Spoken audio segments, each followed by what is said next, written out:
ಧಾರವಾಡದಿಂದ ಕಿತ್ತೂರು ಮುಖಾಂತರ ಬೆಳಗಾವಿಗೆ ಸಂಪರ್ಕ ಕಲ್ಪಿಸುವ ಬಹುದಿನಗಳ ಕನಸಿನ ರೈಲ್ವೆ ಯೋಜನೆಯನ್ನ ಜಾರಿಗೆ ತಂದ ಕೇಂದ್ರ ಮತ್ತು ರಾಜ್ಯ ಸರ್ಕಾರಗಳಿಗೆ ಈ ಭಾಗದ ಸಾರ್ವಜನಿಕರು ಅಭಿನಂದನೆ ಸಲ್ಲಿಸಿದ್ದಾರೆ.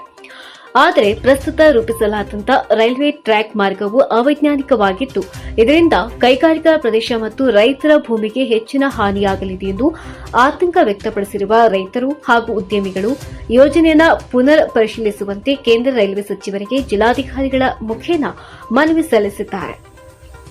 ಅವೈಜ್ಞಾನಿಕ ಮಾರ್ಗಕ್ಕೆ ವಿರೋಧ. ಯೋಜನೆಯ ಪ್ರಾರಂಭಿಕ ಹಂತದಲ್ಲಿ ರೈಲ್ವೆ ಟ್ರ್ಯಾಕ್ ಚಿಕ್ಕಮಲ್ಲಿಗವಾಡ ಕರ್ನಾಟಕ ಗೃಹ ಮಂಡಳಿ ಲೇಔಟ್ ಮತ್ತು ಪ್ರತಿಷ್ಠಿತ ಐಐಟಿ ಸಂಸ್ಥೆಯ ಆವರಣದ ಸಮೀಪ ಹಾದು ಹೋಗುತ್ತಿದೆ.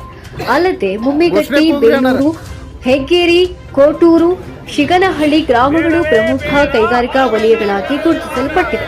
ಈ ಪ್ರದೇಶಗಳ ಮಧ್ಯಭಾಗದಲ್ಲಿ ರೈಲ್ವೆ ಹಳಿ ನಿರ್ಮಿಸುವುದರಿಂದ ಕೈಗಾರಿಕಾ ಚಟುವಟಿಕೆಗಳಿಗೆ ಅಡ್ಡಿಯಾಗಲಿದ್ದು, ರೈತರ ಫಲವತ್ತಾದ ಭೂಮಿಯೂ ಕೂಡ ನಾಶವಾಗಲಿದೆ. ಅದರಿಂದ ತಾಂತ್ರಿಕ ತಜ್ಞರನ್ನು ನೇಮಿಸಿ ಕೈಗಾರಿಕಾ ಪ್ರದೇಶದ ಹೊರಭಾಗದಿಂದ ಹೊಸ ಮಾರ್ಗವನ್ನು ರೂಪಿಸುವಂತೆ ಒತ್ತಾಯಿಸಲಾಗಿದೆ. ಈ ಭಾಗದ ಯುವಕರು ಈ ಮೊದಲು ಕೆಲಸ ಅರಸಿ ಬೆಂಗಳೂರು ಅಥವಾ ಇತರ ನಗರಗಳಿಗೆ ವಲಸೆ ಹೋಗುತ್ತಿದ್ರು. ಇತ್ತೀಚಿನ ವರ್ಷಗಳಲ್ಲಿ ಇಲ್ಲಿ ಕೈಗಾರಿಕೆಗಳು ಸ್ಥಾಪನೆಯಾಗಿದ್ದರಿಂದ ಸ್ಥಳೀಯವಾಗಿ ಉದ್ಯೋಗ ಅವಕಾಶಗಳು ಲಭ್ಯವಾಗುತ್ತಿವೆ. ಈಗಿನ ಅವೈಜ್ಞಾನಿಕ ರೈಲ್ವೆ ಮಾರ್ಗವು ಈ ಕೈಗಾರಿಕೆಗಳ ಬೆಳವಣಿಗೆಗೆ ಮಾರ್ಗವಾಗುವ ಸಾಧ್ಯತೆ ಇದೆ. ಹೀಗಾಗಿ ಸರ್ಕಾರವು ರೈತರು ಮತ್ತು ಉದ್ಯಮಿಗಳ ಹಿತ ಕಾಪಾಡಬೇಕೆಂದು ಮನವಿಯಲ್ಲಿ ವಿವರಿಸಲಾಗಿದೆ.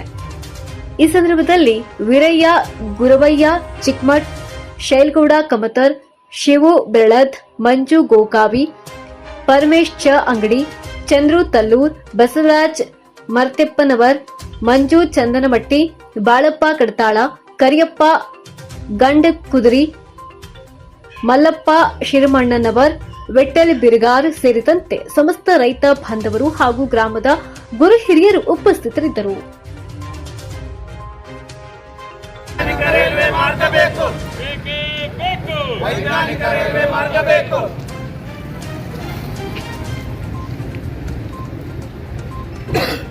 ಘೋಷಣೆ ಹೋಗ್ರಿ ಅಣ್ಣಾರ. ಬೇಡವೇ ಬೇಡ, ಬೇಡವೇ ಬೇಡ, ಬೇಡವೇ ಬೇಡ.